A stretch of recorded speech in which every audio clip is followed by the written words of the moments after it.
So I wrote up my block schedule here. This is basically my block schedule for the weekend. So I have kitchen time from 9 until noon. I have a bathroom cleaning time from 12:30 to 1. And I have a country life work from 1 to 2. And then after that, Warren and I are actually heading out. We are going to take a date afternoon and evening. I mean, I have until 2 o'clock here. I don't think we're leaving till 3 or 3:30, but that does give me a little time built in. I made a quick meal plan just kind of for the week, and I thought tonight, while we're gone, I would have some tacos ready for the kids. I also have one HelloFresh meal. It's a meatloaf. I want to get that one made. Maybe we'll have this tomorrow for lunch. I don't know. I want to make some a sloppy Joe. I said it, sloppy Joe, tater tot skillet. I saw a recipe recently on Mama Mel. What is the name of her channel?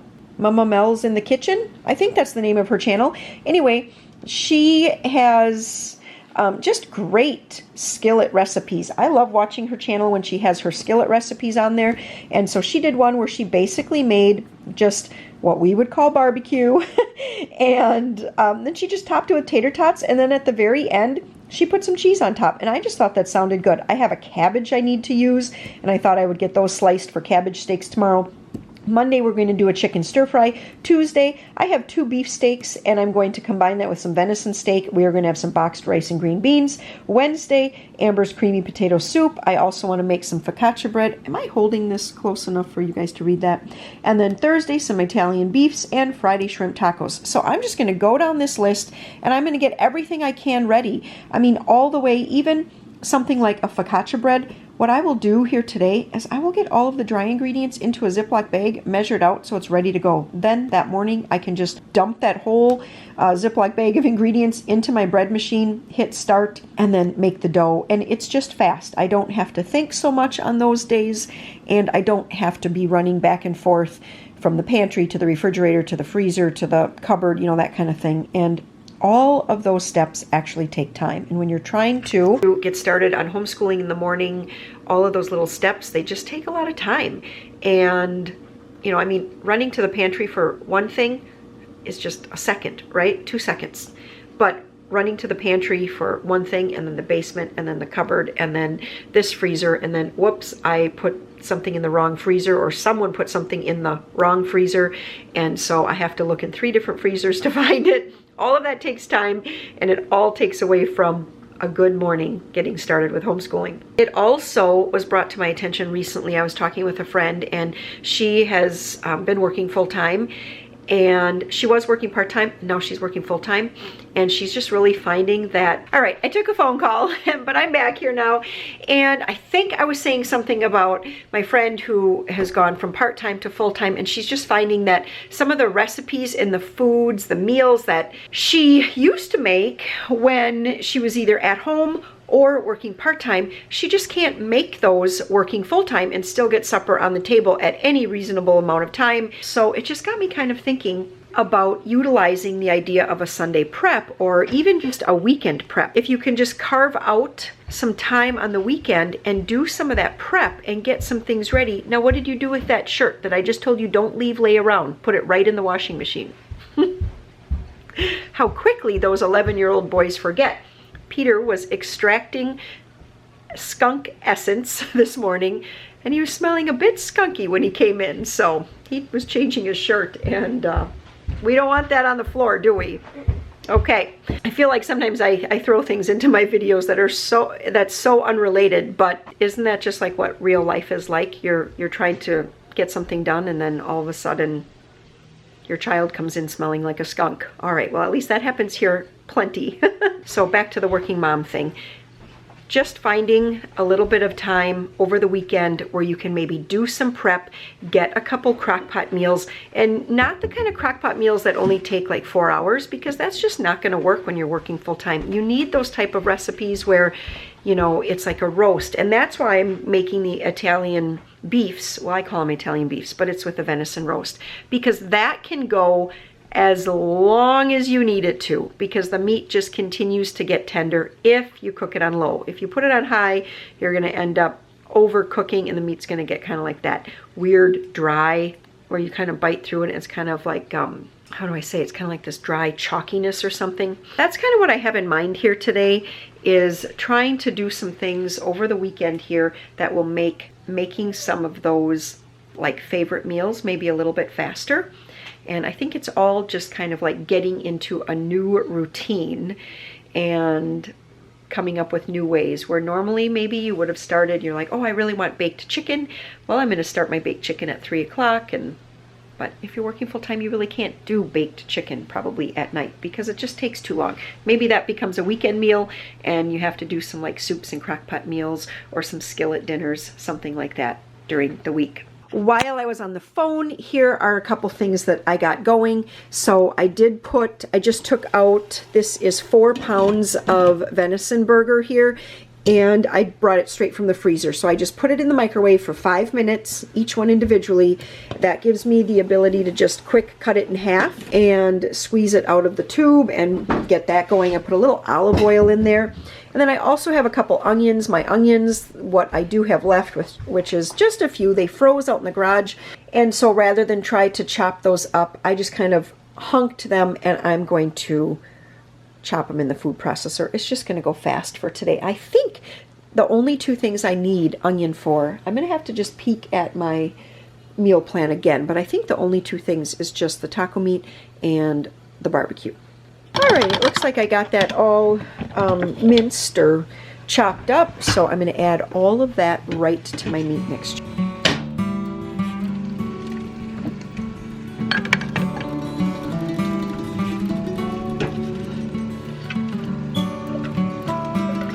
Alright, I figured if I wanted to wear this sweater out later today, did I tell you that we're going snowshoeing tonight? I better wear an apron. I have to run down to the basement to get some diced green peppers for the barbecue. And then I also realized that I need another onion chopped. So I'm going to back out to the garage for an onion. I often get questions from people asking in the comments, how come you didn't use a crock-pot liner? Why did you use a crock-pot liner? Don't you use crock-pot liners anymore? Well, I do use crock-pot liners, but I don't use them for all the time. So in this crock-pot, I'm actually going to be doing my Italian beefs, and I'm not going to use a crock-pot liner in there because that has a lot of liquid. If you slow cook in it the one day and then you reheat it the next day, it doesn't like leave a really, really bad dried on spot. Now, this crock-pot, I'm going to put the creamy potato soup in it, and it's going to be fine the first day, but if there's any left and I end up reheating it back like on low the next day, wherever the level of the potato soup was, that area is going to get really cooked on. So I'm going to use a liner for that. Now, I just have to look to see if I'm going to cut my liner down a little bit, and I think I am. I don't like there to be too much hanging over.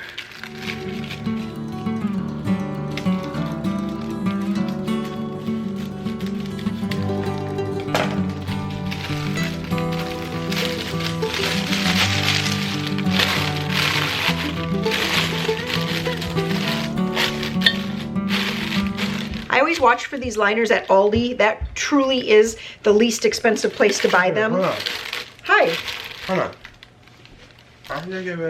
I can smell that you put cologne on.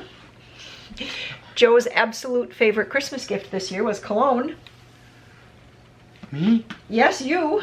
Can you see yourself? You got to get way down. Well, my cologne.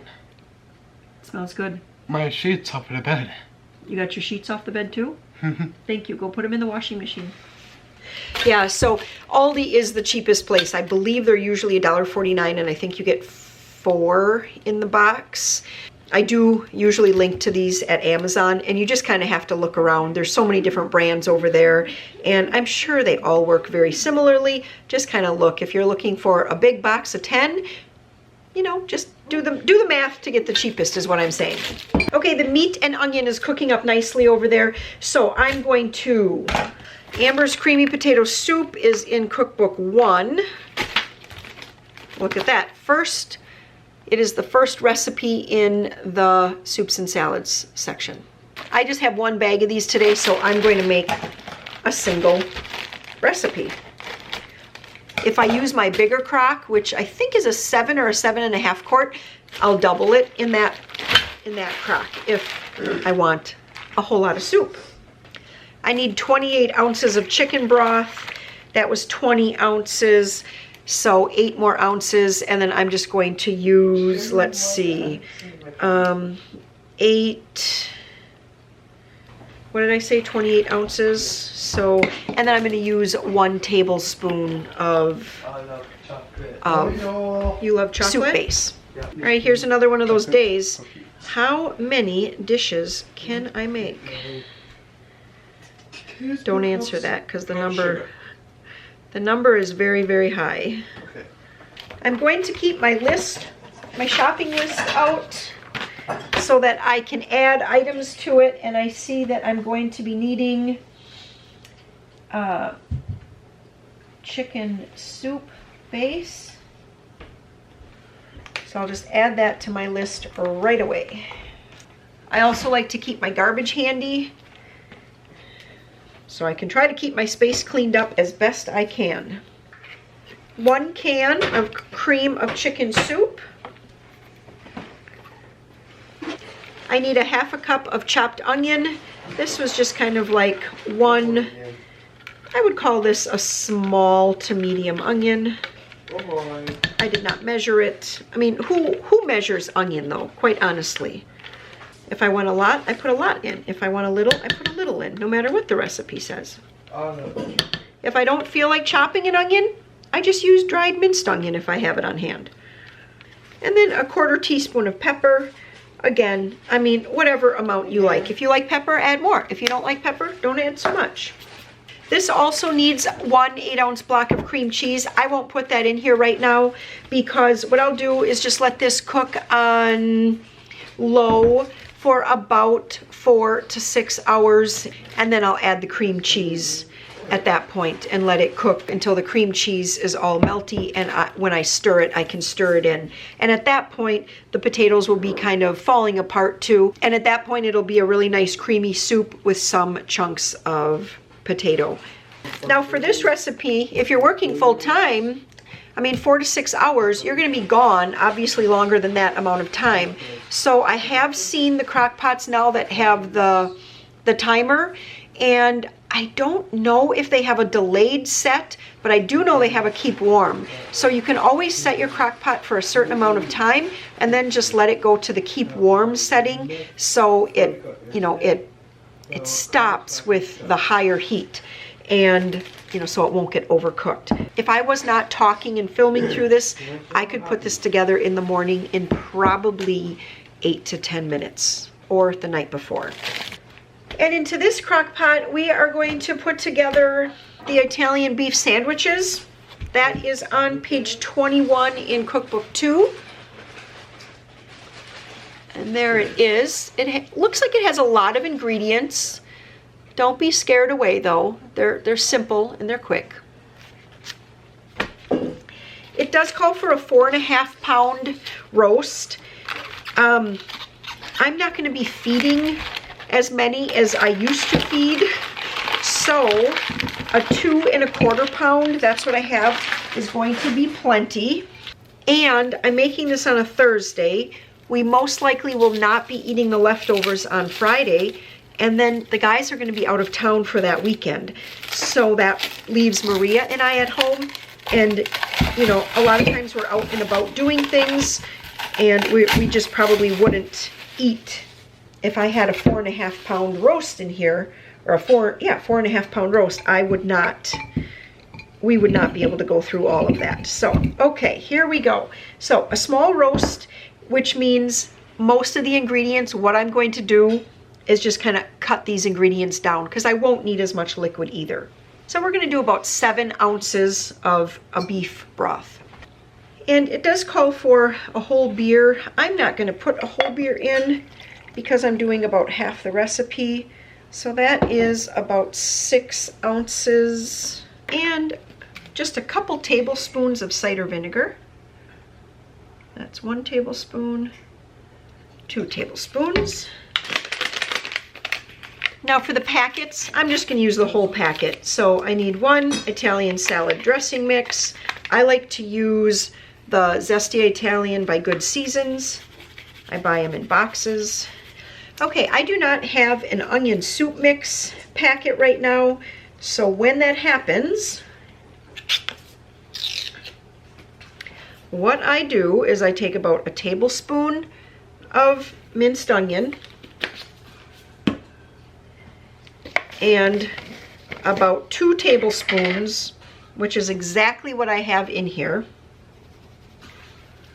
2 tablespoons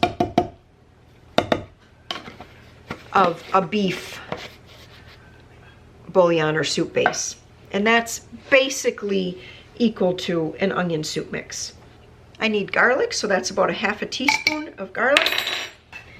And then some additional oregano and basil.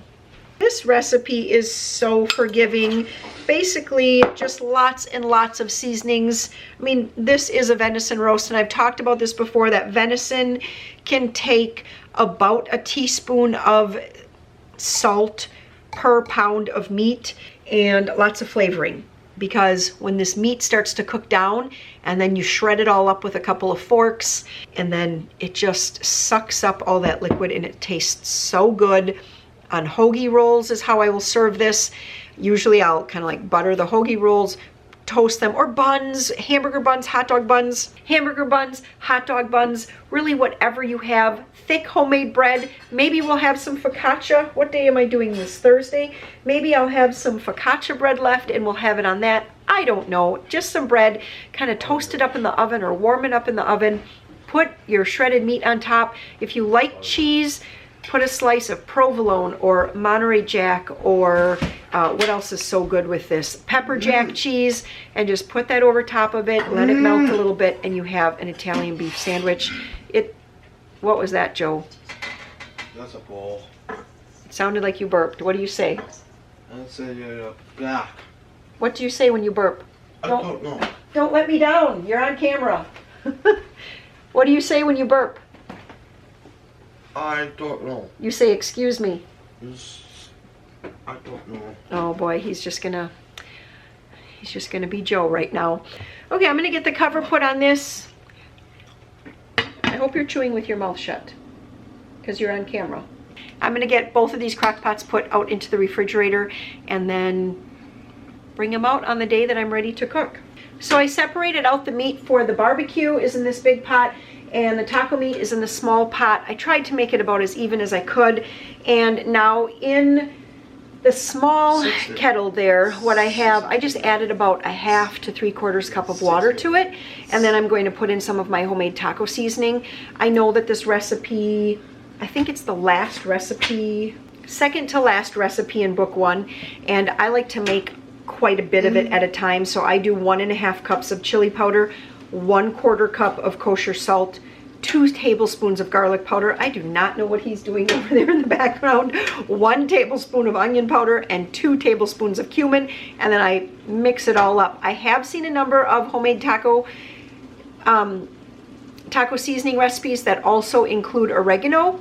I don't know how much you would add to it. I don't add that to mine, but I've seen a lot of recipes that include oregano. So if that's a flavor that you like with your tacos, then add that as well. I would say for this amount, this is just a random guess, I would say maybe a teaspoon of oregano added to it. But for the amount of meat I have, I'm gonna do 2 tablespoons. No, I think I'm gonna do 3 tablespoons. All right, I'm gonna get out the Pioneer Woman. Just 8 minutes. Wipe that up. Cookbook here, and it's gonna open, look at that. It opened exactly to page 58, which is the Sloppy Joes. I have a lot of recipes marked in this cookbook. I don't know if they're all ones I've made or ones that I want to make. I honestly, I can't tell you guys, but I do know that this cookbook was worth its price because tacos? I love the Sloppy Joe or the barbecue recipe. Someone asked me recently, if you invite somebody over for a barbecue, what would they expect to eat? And I don't know if I ever responded back to that comment or not. I would never invite anybody over for a barbecue. That's just not a term that we tend to use here. It would be called a cookout, and they would expect to eat brats, hamburgers, hot dogs, And if I said, come on over for a cookout, we're going to have barbecue chicken, then they would expect that we're probably going to have chicken with some barbecue sauce on it. So yeah, just different language across the country. Here we go. I need to put the bell pepper in there and some garlic and the ketchup and chili powder and dry mustard and some red pepper flakes and some Worcestershire sauce and some salt and some pepper, and that's it. Oh, and some water. Also some water in there, and that's it. And then I'm just gonna let that simmer away. I'm gonna store it right in the refrigerator in that stainless steel pot right there, because we're gonna make this tomorrow, and then tomorrow I will transfer it to my cast iron skillet, and I will top it with, what am I gonna top it with? Tater tots. And I'm gonna top it with the tater tots, put it in the oven for probably like at 425 degrees or so for about 25, 35, 40 minutes, something like that, just until all of the tater tots are nice and crunchy. Yeah, tater tots, probably 25 to 35 minutes. And then I'm going to put a little cheese on top, put it back in, and that's how we're going to serve that. I hope that does not disappoint my family, because I know they love barbecue on buns, but I just want to try something a little different this time. The taco meat's already simmering. I do have to give that a good stir though. And Joe's been stirring the barbecue as I put all of the ingredients in. He is, everyone that walks in the house, well, everyone, meaning Warren and Peter, he's like, we're having tacos, we're having barbecues, we're having tacos, we're having barbecues. He is so happy about these foods. So we're just going to let that simmer away until I think it's done. Until I think it's done. Until it's kind of saucy and thick and flavorful. Okay, I just cut up what we call cabbage steaks. Tomorrow what I'll do is just lay these out on a like parchment lined baking sheet. I'll drizzle olive oil all over them and kind of brush that around and then salt and pepper it. They always look so pretty at first. You get like, well, even this one has a little core in it, but they look so pretty at first, and then you have to get down to the part where you have to core it.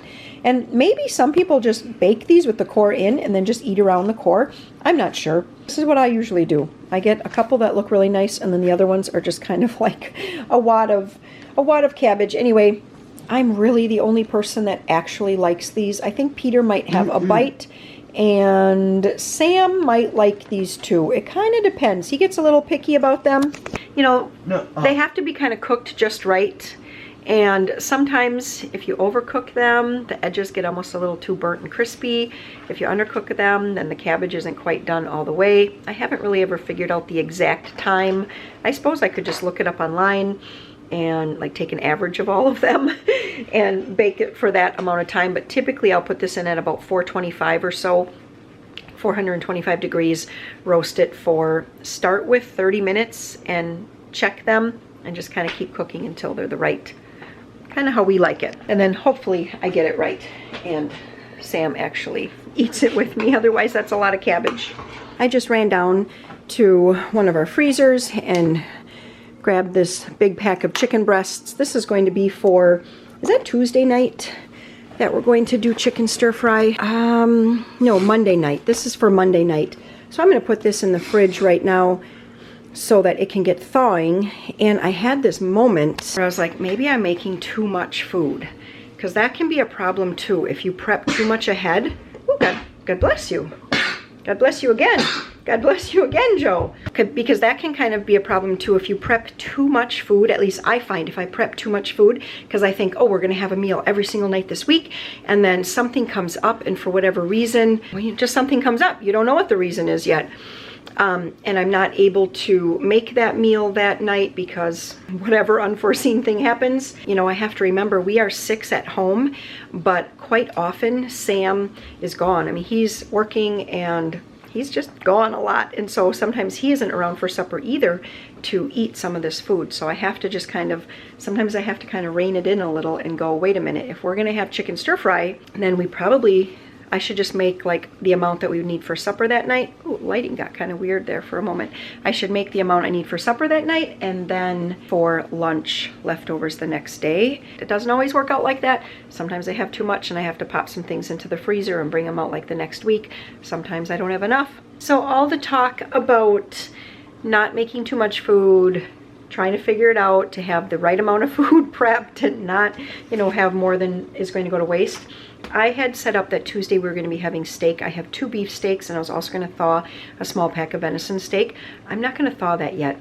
I'm actually going to just wait until Tuesday morning to take that out of the freezer, because I don't want to get myself into that predicament where something has already come up between Saturday and Tuesday, and now I have meat, especially steak, that really, you know, once it's thawed, you have to cook that like now. You can't wait an extra day, like, oh, I'll just get to it tomorrow. No, it might already get kind of that funny smell to it. So you don't want, and I definitely don't want that to happen. So we may just have leftovers, and maybe we'll just eat up all the leftovers from Sunday and Monday on Tuesday night. I don't know. The last 2 things that I need to think about here in my kitchen block here is the focaccia bread. I would like to get the ingredients put together into a Ziploc bag for that, or like just a little Tupperware or something. Then I also have to check if I have shrimp taco seasoning made up, or if I have to get that made up, because if I have to make that up, I would much rather do it today and just have that ready to go rather than have to do that, because it's just one more step when I'm usually already. Shrimp tacos, they don't take a lot of time, but they are a little bit putsy in that I don't really have the recipe memorized. So I do always have to refer to the recipe, and that just tends to feel slightly more putsy to me. So I want to have everything I can have ready for the shrimp tacos today, like the seasonings. The focaccia bread recipe is in cookbook number 2. It is on page 40, and here it is. Let me zoom in so you can see that. So I'm not going to do anything with the water or the butter today, but I will combine the dry milk, the sugar, the salt, the flour, and I will put the yeast. I will mix the yeast right in with all of that, put that into a Ziploc bag. I'm also going to combine the topping, the Parmesan cheese, the garlic salt, the crushed rosemary, and then the other little seasonings. I will just put that also into just like a little container of some sort. I will start backwards here when I'm putting the ingredients in this container for the bread, because I'm going to end up dumping this into my bread machine, and I want to have the yeast on top as best I can. And remember to fluff up your flour, even if it's just fluffing it in the bag a little bit. Oh yeah, I forgot this bag has a little hole in it. I thought I taped over that. I guess not.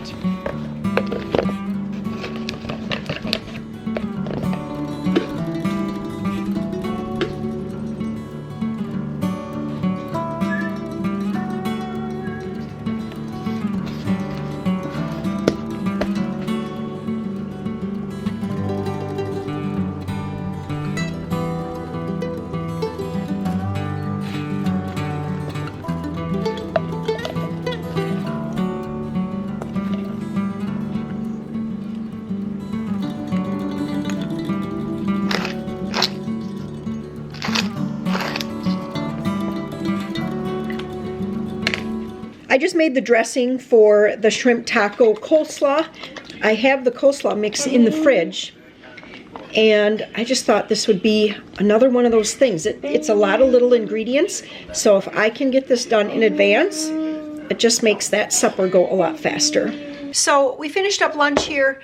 I'm back at it, and I'm putting together the smoky garlic lime sauce for the shrimp tacos. In here I have 2/3 cup of mayo, 1/4 teaspoon of garlic powder, a 1/2 teaspoon of smoked paprika, which I had never ever, oh I already put it away, I had never ever used smoked paprika until this recipe, and it is such a delicious smell. And then 1/4 teaspoon of salt, and now I need to put in about 4 tablespoons of lime juice. I usually start 1, 2 with 2. I'm going to whisk it. All of these. And this is going to be really good because it's going to have time for the flavors to blend. Okay, that can use a little more lime. We'll go with a 3. Forever. No these. Oh, that's just right. That is just right. Okay, so that was 3 tablespoons of lime juice. So this is the blackening seasoning that I'm going to put together now. This is to put onto the shrimp. Shrimp. Only 1 tablespoon, okay? 1 tablespoon of that. A teaspoon of thyme. A teaspoon of oregano. A half teaspoon of cumin. A 1/4 teaspoon of some red pepper. 1/4 teaspoon of garlic. And a 1/4 teaspoon of onion powder. A 1/4 teaspoon of salt. And some pepper. I'm just going to tuck this in my spice drawer. I mean, no one is going to bother this throughout the week. But now it's all ready. It is ready to go. So when it's time, I can put this right over top of the shrimp. I don't have to get all of these spices out on that day. And supper is going to come together in a snap. And just like that, everything is completed. You know what? This video is really going to have to be a part 1 because part 2 is going to have to be the week of meals. So be watching for that. That should be the next video that comes out after this one. I hope you guys felt a little inspiration here to get in the kitchen, get some things prepped, even if it's such simple little things like a spice mix, even if it is just remembering to get your meat into the fridge thawing, even if it's just getting a container ready with the ingredients for homemade bread, or maybe it's a whole casserole that you prep early and get that in the fridge so you can make it on Monday night or Tuesday night supper or whatever is going to be your busy night. Just get in the kitchen, get some things prepped, and it really, really does help. If I have enticed you enough to want to see the rest of this video, which is going to be all of the meals put into action throughout the week, then be sure to click the subscribe button, and that is going to be the next video that you are going to see post here to YouTube. I hope that you guys enjoyed your time here with me this afternoon. I definitely, well, I guess not this afternoon, this morning. I've definitely enjoyed my time being here, and we will catch you guys all in the next video.